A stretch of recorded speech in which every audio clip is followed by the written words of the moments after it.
Hi, I'm John Muschalek, and we're back with another version of the Muni Minute. Well, Tom, it's been a while since we've been together to record one of these, but we have had the opportunity to go around the country, and we just survived Tax Day, right? April 15th. So, nothing more pertinent to make people think about tax-exempt opportunities than that, right? That's right. And thank you very much, John. I really think that this idea that you had going back to the end of last summer, fall, doing these videos was a great idea. During those visits to California, other offices, the feedback that I received was that people are really finding these useful and very helpful. So I'm glad that we've continued to do them. Well, that's great. We will keep it up. So with that being said, you've been talking for a while about generational opportunities and the golden age of municipals. Is that coming to an end? So the golden age is not over yet, but it is winding down. We just published a piece a couple of weeks ago. We used Moody's data from 2023 to show that upgrades far outpaced downgrades again for all of 2023. Now, one of the things that we've done over the last 2 years is we've lowered the HilltopSecurities credit outlook for states and for local governments from positive to stable.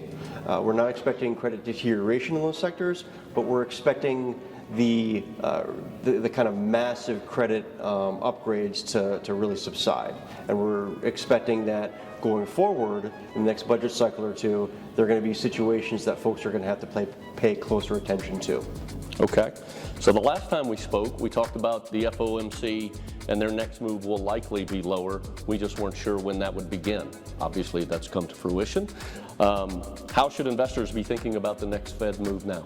Yeah, so I think that still is the case, right? It's still the case that we're expecting rates to go lower. We just don't know exactly when.